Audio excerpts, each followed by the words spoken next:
Okay folks, on the subject of symbolism, it doesn't get much more symbolic than this. What you can see over here is a menorah, but not just any old menorah, a very special menorah sitting on the stones of this synagogue from the time of the Hanukkah story itself, of the Maccabees. This menorah, as you can see, is made out of cartridge cases, which I collected during my IDF service. And it so happened we were in the middle of the desert, it was Hanukkah, no one had a menorah because we were doing maneuvers, and basically someone had brought the candles but there was no menorah.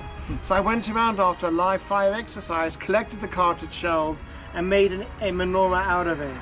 And what the symbolism there, the big prayer we say on Hanukkah is called Al HaNisim, about the miracles. And one of the lines is Bayamim Hahem Bazman Hazeh, in those days and in these days.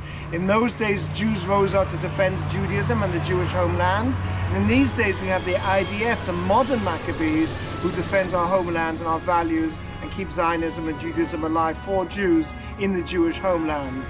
This menorah, even though it's an ancient symbol, is made up of the symbols of the modern Maccabees. And right next to it, in front of it, we have an oil lamp from the time of the Hanukkah story as well. It's in lamps like this. This is a Hellenistic oil lamp from 2,100 years ago with the original soot over here. And 2,000 years ago, this is the way lamps would have looked. They would have been lit by olive oil in the temple and in everyone's houses. Finally, one of the big symbols of Hanukkah is Hanukkah Geld, which means money in Yiddish. What I have over here is actual Hanukkah Geld. These two small coins over here were minted by none other than Alexander Yaneos. Now his Hebrew name was Yochanan, and on one side of this coin here, this is a 2,100-year-old coin minted between the years 103 and 76 BCE. And you can see over here there's an anchor, a picture of an anchor, because they also had a trading kingdom. And some letters here, looks like Greek to you, Greek to me, because it is Greek.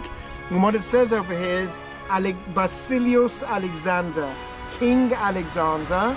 And on the other side, there's a picture of a star, a wheel of a star. And it has on it in Hebrew, in ancient Hebrew script, Melech Yonatan, King Jonathan. That was his Hebrew name.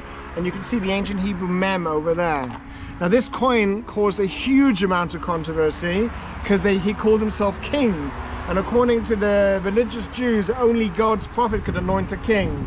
And until Alexander Yaneos, no one had called themselves king. It caused so much trouble, he had to mint another coin. And the second coin he minted has on it two cornucopia, horns of plenty, over here.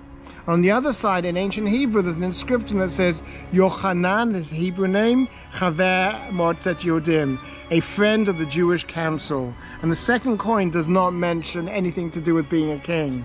So it's pretty amazing how coins have a historical value, and also you can feel an energy to know that the great-grandson of Matityahu, of Mattathias, from Modin, where we're sitting right now, minted these coins. So this is the real Hanukkah Geld. This guy's great-grandfather actually revolted against the Seleucid Greeks. That is so cool. And this thing over here is a black olive. All around me are olive trees, probably descendants of those very same olive trees that were here 2,000 years ago. A major source of income. Olives were very useful for many things.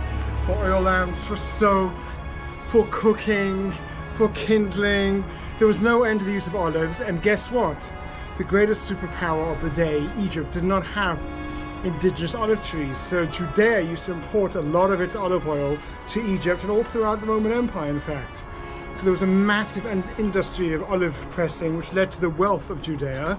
And it was very simple, the process. They would get little olives, they would put them underneath these stones over here, and then they would be tied to an animal that would just literally walk around, and the stone would crush the olives. And if you remember in the book of Judges, the story of Samson, who after he was blinded, was tied to one of these stones and walked around in circles as well. So it gives you a visual of how terrible his fate was. And this is just the first stage. Once the olives were crushed, they would then take the crushed olives and put them in baskets and go for second pressing as well, which is the second stage. What we can see here is the first stage, which would produce olive oil, but mainly the crushed olives and the pits were then put in baskets for a further process of pressing. In those days and in these days is what we read in Hanukkah. Next week we'll be reading in our prayers.